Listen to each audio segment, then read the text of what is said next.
ang topic for today is about user-defined. User-defined functions or method. Sa user-defined function or methods in both programming language, Python and Java. So what is a user-defined? A user-defined function sa Python or method sa Java is a block of reusable code written by the programmer to perform a specific task.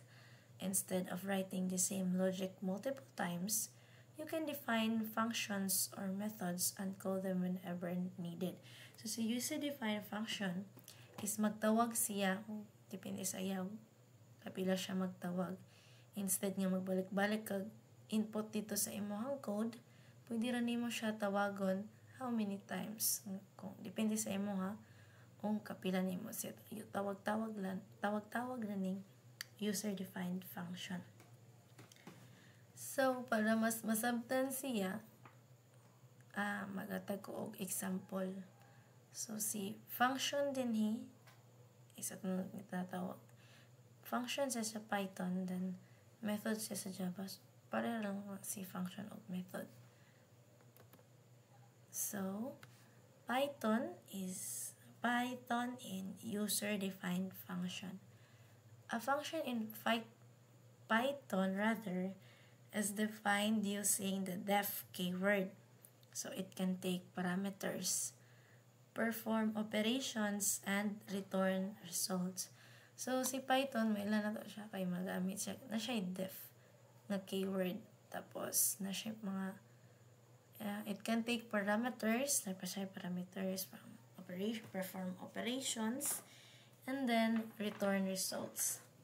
So, si Java naman, sa user-defined methods, a method in Java is defined within a class and perform specific operations. It can take parameters, execute statements, and return values. So here are the example flowchart and code of a Python and user-defined function. So mo ni iyahang flowchart. Start niya, define function, mag-add ta og numbers, which is si A ug si B, dayan, return si A plus B, then call function, add numbers 5 plus 3, store result, and result, then print result, sum, ang result dayan, then end dayan. Hindi siya maklaro, no? Basta kay end ang nadira. So, si user-defined function to add two numbers.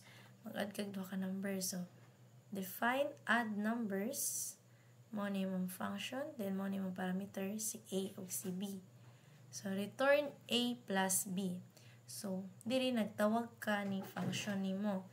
Nagbutang ka direct statement nga result equals add numbers 5 ug 3. So, si A diri is si 5, si B diri is si 3. So, print sum.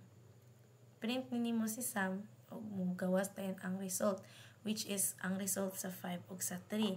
Then, ang output ana, 5 plus 3, of course, 8.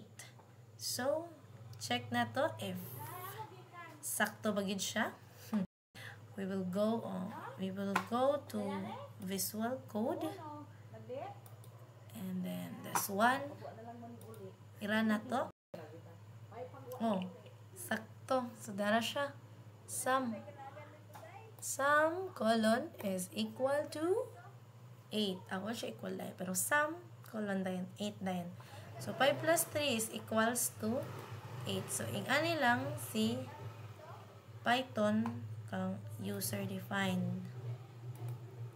Si Python kang user-defined. So, ang iyang gihatag diri nga given statement or given nga example is add two numbers. Mag-add lang tawag duha ka numbers. Tayon, call A. Tawag dayon nimo siya. Dagan siya different types pa kung gusto ka magtawag og kapila.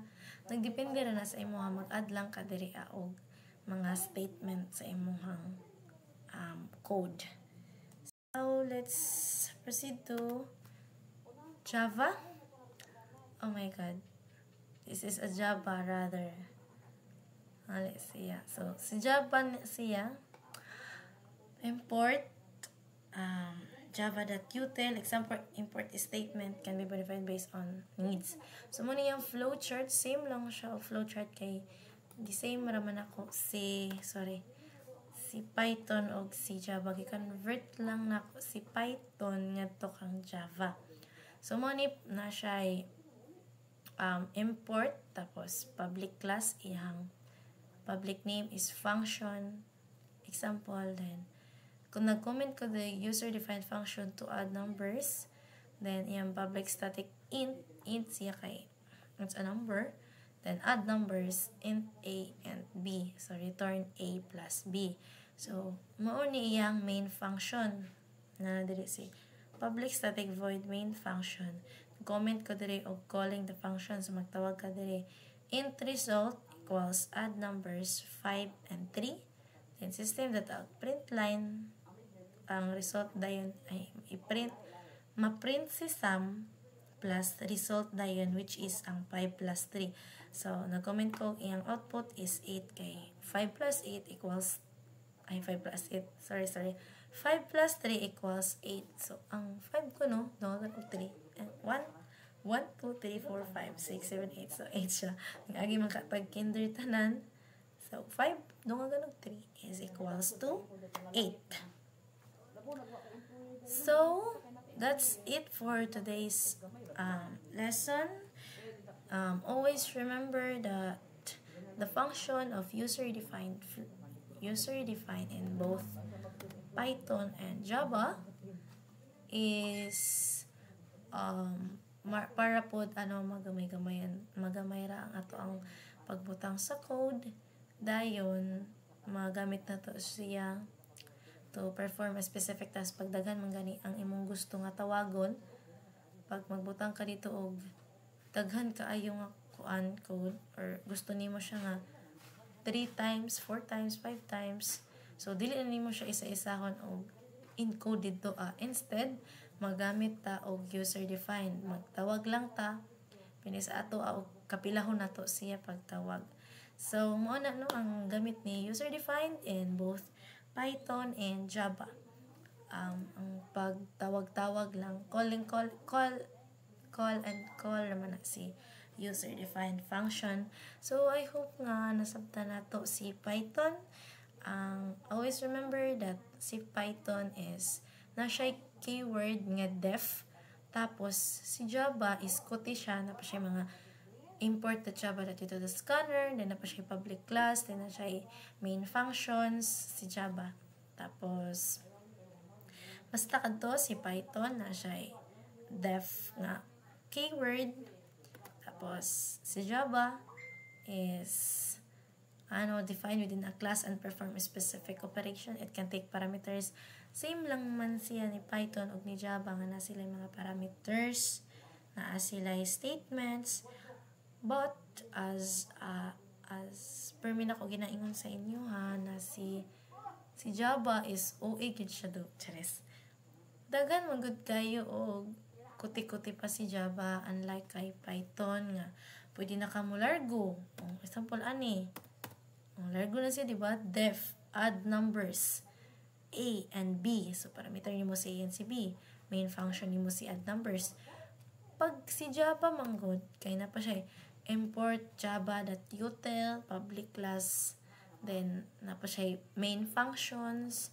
So kuti gid si Java, pero more gid sila run sa more sila run or flow kung giunsa or unsaon paggamit si user-defined function.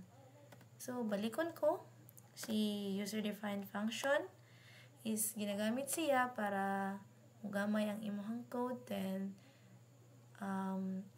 reusable code written by the programmer to perform a specific task. So pag gusto ka nga kadaghan pila ka times nimo balik-balik ka nimong code, gamit lang tag user-defined functions or method, no? Tapos si Python na siya def nga keyword. Tapos si Java is wala siya keyword but naa siya mga specific nga dapat ibutang dira kay dili na siya moran o walay main function. So kailangan mabutang pa ka atong mga Java import, main function nimo, public class name nimo. So kutigit siya, then mo na siya. So I hope nga nasabtan na to ang atong lesson karon for this video, and thank you for listening and understanding my video. Thank you.